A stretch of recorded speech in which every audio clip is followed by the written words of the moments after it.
বন্ধুরা, আমি আবার একটা ভিডিও নিয়ে তোমাদের সামনে হাজির হলাম। তো আমি বলতে চাইছি যে এই যে আমরা ইউটিউব বা ফেসবুক, যে সোশ্যাল মিডিয়া, তো সোশ্যাল মিডিয়াতে যে আমরা ভিডিও দিচ্ছি বা ভিডিও যারা ক্রিয়েটার, মানে তো যারা বলতে কি সবাই এখন তো সবাই মানে রিল করছে বা ভিডিও দিচ্ছে, ক্রিয়েট কন্টেন্ট। হ্যাঁ, তো এত এত লোক, লাখ লাখ কোটি কোটি লোক সবাই মোবাইলে রিল বা মোবাইলে ভিডিও তৈরি করে দিচ্ছে। কেন না, ওই আর কি, যদি আমার কোনো এলিজেবল হয়, আমার যদি কোনো পয়সা ঢোকে পাই।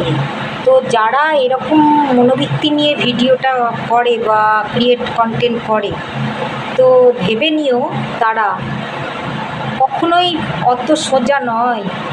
ইউটিউব আর ফেসবুক অত বুর্বক নয়, অত বোকা নয় যে এত এত লোক করছে, তাদেরকে পয়সা দেওয়ার জন্যে বসে আছে। ওই লাখো মেয়ে এক, কোটি মেয়ে একজনই ইনকাম করছে। কারণ এত এত লোককে যদি সে পয়সা দেওয়ার ব্যবস্থা করে না, তাহলে তাকে ওই ফেসবুক আর ইউটিউব গুটিয়ে অন্য জায়গায় আকাশে উড়ে বসে থাকতে হবে। আকাশে উড়ে চলে যেতে হবে, ওই উপগ্রহ চ্যানেলের কাছেই বসে থাকতে হবে। হ্যাঁ, তো মানে বন্ধই হয়ে যাবে। হ্যাঁ, তো সোশ্যাল মিডিয়া তো আগে ছিল না আমাদের। তো আগে কি লোক মরে গিয়েছিল এই সোশ্যাল মিডিয়ার অপেক্ষায়, পয়সা পাবে সেই অপেক্ষায় বসে তাদের দিন চলেছে? কি তারা কি খেতে পড়তে পেত না? একটা ভিখারিও খেতে পড়তে পেত কিন্তু। সোশ্যাল মিডিয়া যখন ছিল না, ইউটিউব বলো, ফেসবুক বা ইনস্টাগ্রাম যখন ছিল না, বা স্ক্রিন টাচ মোবাইলই যখন ছিল না, তখন কি মানুষ খেতে পড়তে পেত না?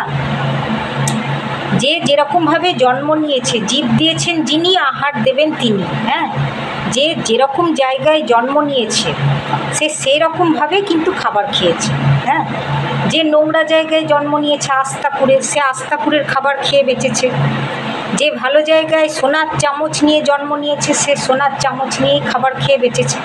হ্যাঁ, তো এখন যে সোনার চামচ নিয়ে খাবার খেয়ে বেঁচেছে, তারও এত পয়সার চাহিদা যে সেও ক্রিয়েট কন্টেন্ট ভিডিও বা ইউটিউব চ্যানেল, ফেসবুক খুলে বসে আছে। আর যে আস্তাকুড়ে জন্ম নিয়েছিল, আস্তাকুড়ের খাবার খেয়ে জীবনে বেঁচে আছে, সেই ব্যক্তিও কিন্তু এই স্ক্রিন টাচ মোবাইল নিয়ে ডিজিটাল ক্রিয়েটার হচ্ছে। হ্যাঁ, আজকাল রিক্সাওয়ালা বলো, ভিখারির হাতেও স্ক্রিন টাচ মোবাইল। সে কি করে পেলো সেটা কিন্তু, মোবাইলটা কি করে পেলো সেটা কিন্তু কেউ দেখছে না বা দেখে না। যে রিক্সাওয়ালা বা যে ভিখারি, সে তার ভিক্ষে করে দিন চলে, কিন্তু তার হাতেও মোবাইল আছে। হ্যাঁ, এবং সে মোবাইলে ওই সে চুরি ডাকাতি করেই পয়সা ভরুক, আর চুরি ডাকাতি করেই মোবাইল নিয়ে আসুক, নিয়ে সেও কিন্তু ডিজিটাল ক্রিয়েটার। তো ফেসবুক আর ইউটিউব চ্যানেল কি এত বোকা যে একটা ভিখারিকেও পয়সা দেওয়ার জন্য অমনি করে একটা যা মন তাই ভিডিও দেবে, ইয়ে করবে, যা মন তাই দেখাবে? হ্যাঁ, একটা ভিখারির ভিডিও দেওয়া আর একটা স্ট্যান্ডার্ড, যে শিক্ষিত, যে যার মধ্যে অনেক কোয়ালিটি আছে, তার ভিডিও, তার ক্রিয়েট কন্টেন্ট দেওয়ার মধ্যে তো তফাৎ থাকবে। তো সবাইকে কি দেওয়ার জন্য ফেসবুক, ইউটিউব চ্যানেল বসে আছে? কখনোই নয়। হ্যাঁ, এখানেও কিন্তু কম্পিটিশান আছে প্রচুর পরিমাণে। কারণ ওই অ্যালগোরিদম অত বোকা নয়, মানুষের থেকে সে অনেক বেশি চালাক, এবং তার সঙ্গে কেউ পেরে উঠবে না। চোখে ফাঁকি দিয়েও পারবে না, আর কোনোভাবেই পারবে না। তার জন্যেই ওপরে গিয়ে উপগ্রহ চ্যানেলগুলো যে ছেড়ে আসা হয়েছে, তো সেগুলো কিন্তু সবই মানুষ কি করছে না করছে সব সিসি ক্যামেরায় ওখানে রেকর্ড হয়ে আছে। তো সেই অনুযায়ী রেকর্ড হয়, সেই অনুযায়ী কিন্তু সে ডিসিশান নেবে যে আমি কাকে করব, কাকে এলিজেবল করব, আর কাকে এলিজেবল করব না।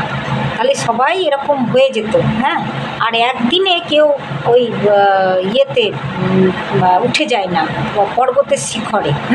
পর্বতের শিখরে উঠতে কিন্তু তাকে অনেক সিঁড়ি অতিক্রম করতে হয় এবং সিঁড়ির মধ্যে লেগে থাকতে হবে। আমি সিঁড়িতে একটা সিঁড়ি উঠলাম আর ধপাস করে পড়ে গেলাম, আর অমনি আমি পড়ে গেলাম তো বসে গেলাম, ছেড়ে দিলাম, হ্যাঁ, তাহলে কোনো দিনই সে সিঁড়ি অতিক্রম করে ওই এভারেস্টের চূড়ায় যেতে পারবে না।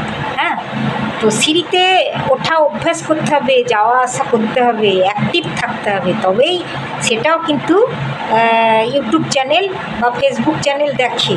হ্যাঁ, ভিডিও যদি ভালো নাও হয়, তার যদি মানে সে যদি ফার্স্ট ক্লাস র্যাঙ্কের লোক নাও হয়, কিন্তু সে যদি অ্যাক্টিভ থাকে এবং সে যদি চেষ্টা করে যে পর্বতের শিখরে ওঠার জন্যে, সে সিঁড়ি থেকে পড়ে যাচ্ছে আবার কিন্তু ওঠার চেষ্টা করছে, সেটাও কিন্তু বলো অ্যালগোরিদমই বলো আর ওই ওপরওয়ালা ভগবান বলো, সে কিন্তু দেখছে।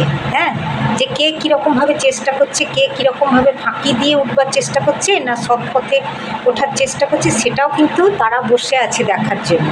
সেখানে চিত্রগুপ্তও বসে আছে, আর ওখানে উপগ্রহ চ্যানেলে যে অ্যালগোরিদম বসানো আছে সেও কিন্তু স্ক্রিন টাচ মোবাইলে কে কতক্ষণ কাজ করছে এবং কোন জায়গায় কাজ করছে, কোন অ্যাপ টিপে কাজ করছে, সেটা কিন্তু সে তার ওখানে লোড হয়ে যাচ্ছে। অতএব সবাই যে করছে আর সবাই যে পয়সা পেয়ে যাবে এ চিন্তাধারা মাথা থেকে বার করে দাও, কখনোই ওটা ভেবো না।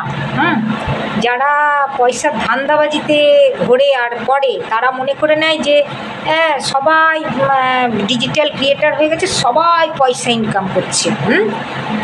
সেই পয়সা ইনকাম করার হিংসামাটাও ডিজিটাল ক্রিয়েটারের মোবাইলের মধ্যে দেখতে পাওয়া যায়। কে কাকে হিংসা করছে, কে কাকে লাইক দিচ্ছে না, কে কাকে লাভ করছে না, বা কে কাকে কমেন্টস করছে না, সেই জন্য তো সেখানেই তো বলে আমার পরিবারে চলে এসো, আমাকেও ভালোবাসো, আমিও তোমাকে ফলো ব্যাক দেবো, ভালোবাসবো।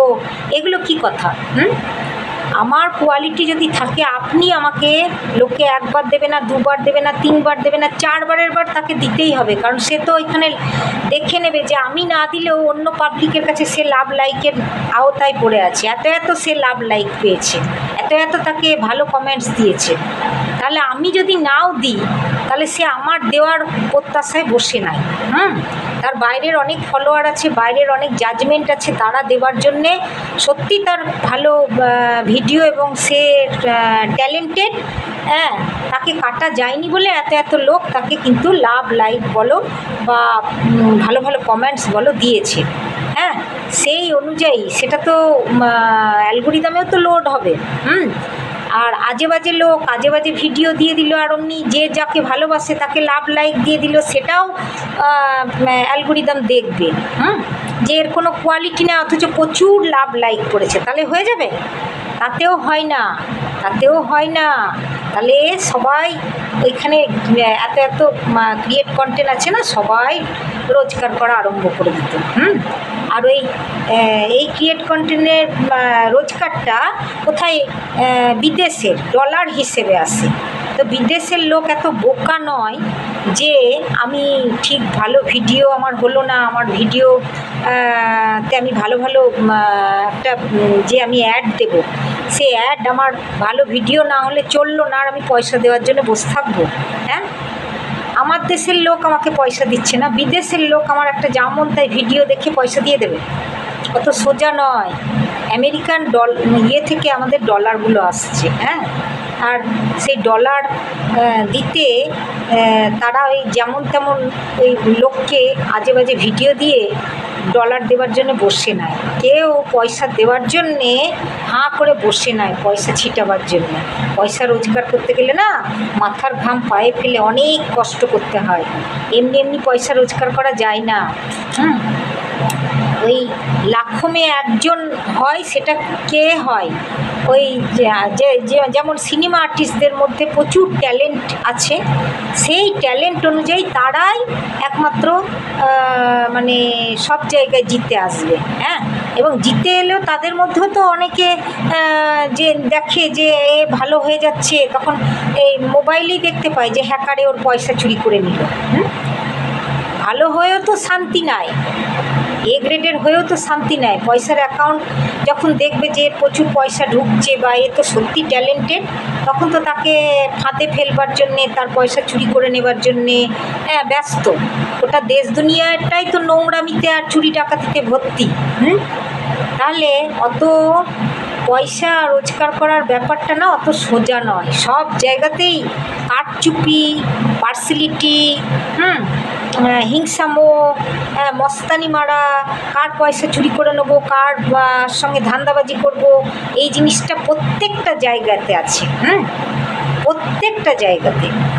তো ওই একজন দুজনই সিলেক্ট হয়, তারাই রোজগার করছে, যাদের মধ্যে সত্যিই হাই লেভেলের, হাই কোয়ালিটির যারা, তারা মানে দেখাতে পারবে অনেক রকম, তো তারাই রোজগার করছে এই ইউটিউব চ্যানেল বা ফেসবুক থেকে। তো তবুও সাধারণ মানুষরা যদি সেরকমভাবে চেষ্টা চালিয়ে যায় তাদের মতন, তো তাদের ধারে পাশে যাবে। তাদের মতন না হতে পারে, না হতে পারুক, কিন্তু তাদের ধারে পাশেও গেলেও যেতে পারে। তো চেষ্টাটা তো করতে হবে, অ্যাক্টিভ থাকতে হবে, তবেই না। সবাই করতে করতে তো অধৈর্য হয়ে ছেড়ে দেয়। কারণ একদিনে যেহেতু সে 2 দিন 4 দিন করার পরে তার পয়সাও ঢুকলো না, তার কোনো আর্নিংয়ের ব্যবস্থাই হচ্ছে না, তো তখন এখানে কেউ সময় দেয় না। আর এইখানে কেন সময় দেবে? অনেক জায়গাতে অনেক রকম কাজ করলে তো রোজগার করা যায়, সঙ্গে সঙ্গেই পয়সাটা পাওয়া যায়। আমি 1 মাস কাজ করবো, 1 মাসের পেমেন্ট পাবো। তো আমি এইখানে দীর্ঘদিন ধরে বসে সময় ব্যয় করে 1 মাস 2 মাস 4 মাস বসে আমি ভিডিও দেবো, আমার পয়সা আসবে কি আসবে না তার কোনো গ্যারেন্টি নাই। তো এখানে কেন সময় দেবে? এত বোকা মানুষরাও কি এত বোকা যে সময় দিয়ে অন্য কাজে ব্যস্ত থাকবে না? তার কাজ কর্ম সংসার সমস্ত কিছু বাদ দিয়ে সে ভিডিওতে সময় ব্যয় করবে, আর তাতে কোনো পয়সা আসার কোনো ব্যাপারই থাকবে না, এমনি দিয়ে দেবে। তবুও মানুষ যাদের সত্যি কোয়ালিটি আছে, গান বলো, রান্না করার বলো বা নাচ বলো, তো তারা এই গৃহবধূ হয়ে সারা জীবন সংসার করে এসে মনের একটা ফ্রাস্ট্রেশন চলে আসে, বা তারপরে তাদের একটা এমন একটা বয়স আসে যে বয়সে সঙ্গ কেউ কারোর পায়